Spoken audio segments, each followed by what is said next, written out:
तो Pakistan super league के हवाले से बहुत सी खबरें इस वक्त चल रही हैं। हर तरफ कोई नई नई अपडेट्स आ रही हैं टीमों के हवाले से, उसके फाइनेंशियल मॉडल्स के हवाले से।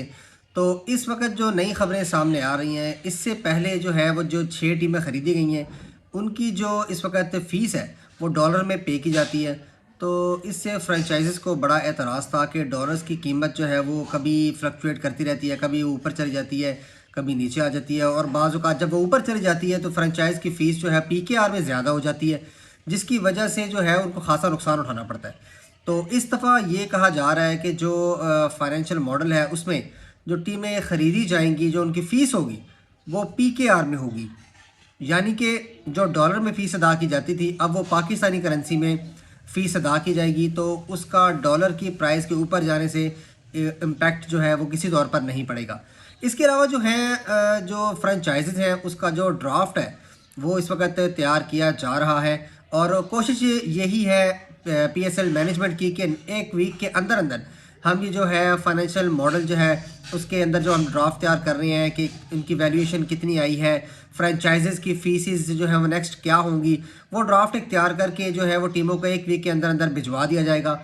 और सुनने में ये आ रहा है कि फ्रेंचाइजेज़ की जो फ़ीसेस हैं उनमें ख़ासी जो है वो इस वक्त हाई रेशो नज़र आ रही है कि ऊपर जाएंगी फ़ीसेस।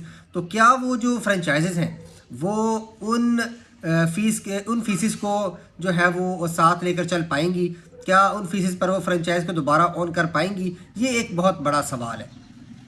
दूसरी जानिब जो पीएसएल की मैनेजमेंट है वो तो खुलकर ये कह रही है कि अगर कोई भी फ्रेंचाइज जो है वो हमारे इस ड्राफ्ट को फुलफ़िल नहीं करती तो फिर जो वो टीम है वो दोबारा जो है ओपन बिडिंग में जाएगी।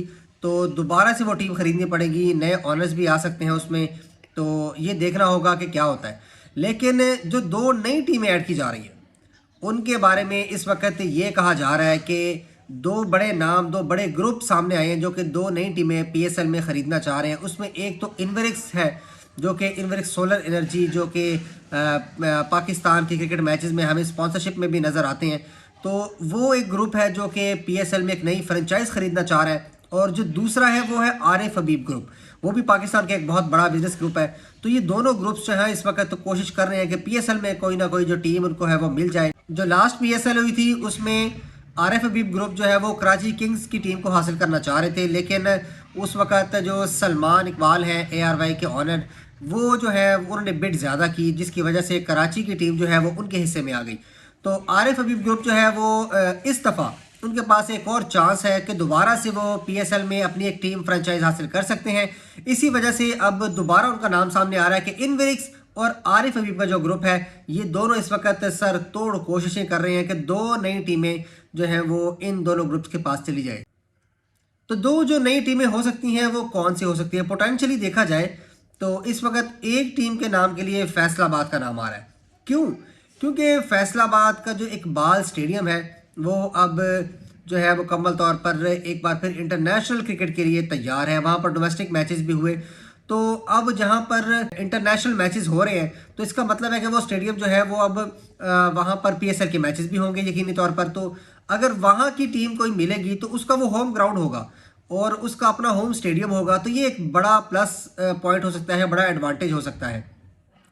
तो इसीलिए एक नाम तो फैसलाबाद की टीम का आ रहा है। तो दूसरा नाम क्या हो सकता है ये देखना होगा, क्योंकि पीएसएल की मैनेजमेंट ने ये कहा है कि ओपन बिडिंग्स करवाई जाएंगी, जो भी ऑनर आएंगे वो अपनी मर्जी का सिटी जो है वो सिलेक्ट कर सकेंगे और उस हिसाब से वो जो ज़्यादा प्राइस, जो ज़्यादा बिड लगाएगा जिस सिटी पर, उसको वो टीम जो है वो अलॉट कर दी जाएगी। मुल्तान सुल्तान की सिचुएशन इस वक्त थोड़ी सी ख़राब है, क्योंकि कहा यह जा रहा है कि जो पीएसएल की मैनेजमेंट है वो किसी तौर पर भी अली तरीन को अब पीएसएल में देखना नहीं चाह रही। तो देखना होगा कि ये अब जो केस है अदालत में जाएगा और उसमें जो अली तरीन ने नोटिस फाड़ा है उसकी अहमियत किस तरह से होगी, उसको कैसे देखा जाएगा अदालत में। तो क्योंकि पीएसएल की मैनेजमेंट नहीं चाहती कि अली तरीन को वापस हम पीएसएल की फ्रेंचाइज में देखें।